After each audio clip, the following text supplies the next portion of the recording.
حضرت عمر दिन को तख्ते हुकूमत पे बैठते थे और उनका तख्त को सोने जबरजद का नहीं था, मस्जिद नबवी की चटाई थी और सारा दिन वहां बैठ के लोगों की बातें सुनते। और जब रात के अंधेरे गहरे होते उमर भेष बदल के मदीने की गलियों का गश्त करते। कहा तुम्हारे घर से धुआं निकल रहा है और बच्चे रो रहे हैं, उनको खाना क्यों नहीं देती? कहने लगी उमर की जान को रो रही। उमर के पोतले से जमीन निकल गई। कहा क्या हुआ? कहा 3 दिन से हमारे यहाँ खाने के लिए कुछ नहीं है, रोजाना बच्चे रोते हैं और मैं हंडिया के अंदर पत्थर डाल करके नीचे से आग डालती रहती हूँ कि बच्चे इंतजार कर करके सो जाएंगे, कम वक्त सो भी नहीं रहे और वो पत्थर पकेंगे भी क्या, और मैं उमर की जान को रो रही हूँ। हजरत उमर का कलेजा दहलने लगा। फौरन पलटे वापस बैतुल माल में आए, घी का एक कनस्तर लिया, आटे की बोरी ली, मिर्च मसाला जात बहुत कुछ उठाया, अपने कंधे पे रखा, बोरी अपनी कमर पे ला दी।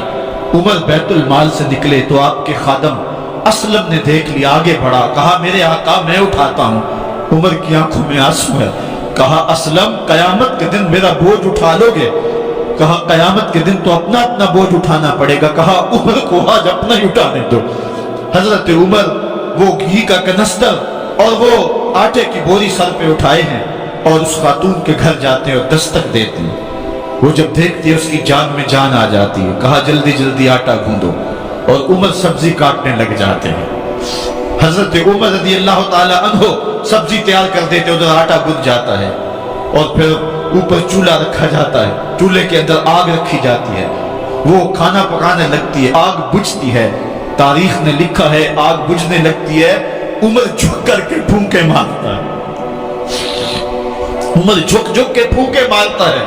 खाना पक गया और बच्चों के सामने खाना रख दिया, बच्चे खा रहे हैं। अब बच्चे रो रो के निढाल हो चुके थे। हजरत उमर अपने हाथों को और अपने घुटनों को और अपने पांव को जमीन पे लगा के, जिस तरह बकरी का बच्चा चलता है, वेड़े के अंदर कभी इधर चलते हैं कभी इधर चलते हैं, ताकि बच्चे मुझे देख के खुश हों और दिल में कहते उमर जितना रुलाया है अब इतना हंसाना भी पड़ेगा। तो कभी उमर अमीरुल मोमिनीन, ये मैं किसी आज के जो है वो लोगों के वोटों पे मुंतखब होने वाले हुक्मरान की कहानी नहीं सुना रहा, मैं उस उमर की कहानी सुना रहा हूं जो 23 लाख मुरब्बा मील का हुक्मरान है, आधी दुनिया का बादशाह है। हजरत उमर जो है जिस तरह बकरी का बच्चा चलता है, इस तरह अपने हाथ और अपने घुटने जमीन पे टेक करके जो है वो इस तरह चलते हैं। बच्चे उमर को देख के मुस्कुराते हैं। जब बच्चे मुस्कुराने लगे तो हजरत उमर ने उस खातून से कहा बुढ़िया उमर को माफ कर दे। उसने कहा तू इतनी हमदर्दी क्यों करता है? कहा उमर बेचारा बड़ा फंसा हुआ है, फिक्र है उसको यरमू को फुस्तातो हुलवान की, जब फतह है मिस्र तो तैयारी है ईरान की, आते जाते वफद से मुलाकात भी करता होगा और शब को मालूम हालात भी करता होगा, कांटों में उलझी हुई बेचारे की जान है, नींद उसको भी आती है आखिर वो इंसान है, मेरी बहन उमर को माफ कर दे। उसने कहा नाना उमर की बात मेरे सामने न कर, कयामत का दिन होगा, उमर का गिरेबान होगा और मेरा हाथ होगा। जब उसने ये बात कही तो उमर बर्दाश्त न कर सके, बच्चों की तरह बिलक बिलक कर रोने लगे। कहा वो बदनसीब उमर तेरे सामने है, आज ही कहला जो कहना है, कयामत के दिन मुझे माफ रखना। उसने कहा तू उमर है? कहा बदनसीब उमर तेरे सामने खड़ा हूं। मेरे उमर कहते हैं अगर दजला के किनारे एक बकरी का बच्चा भी प्यासा मर गया उसका हिसाब भी उमर से लिया जाएगा। हजरत उमर निकले यरूशलेम में, एक ऊंट है एक गुलाम है, कभी वो सवार होता है कभी आप बारी मुकर्रर की है। जब करीब पहुंचे यरूशलेम के तो उमर की बारी नकेल पकड़ने की और गुलाम की बारी ऊपर सवार होने की आ गई। गुलाम ने कहा आका मैं मर्जी से अपनी बारी छोड़ता हूं, आप आ जाएं, दुश्मनों के मफतूहा इलाके में आ रहे हैं, ताजा ताजा इलाका फतह हुआ है, इस्लाम की शान शौकत जाहिर हो। उमर ने कहा इस्लाम की शान शौकत ऐसे जाहिर नहीं होती है, अपनी बारी पे तुम बैठोगे, अपनी बारी पे मैं बैठूंगा। लोग मुंतजर खड़े हैं, दूर से जब देखा कहा इसकी हैबत से कांपते थे हम, ये तो कोई हबशी लगता है, रंग काला है, होंठ मोटे हैं, इससे तो ज्यादा हसीन इसका गुलाम है जो आगे आगे चल रहा है। حضرت ابو عبیدہ نے کہا دھوکہ کھا رہے ہو، ہمارا آقا وہ نہیں ہے جو اونٹنی کے اوپر سوار ہے، ہمارا آقا وہ ہے جو لگام تھامے آگے آگے چل رہا ہے۔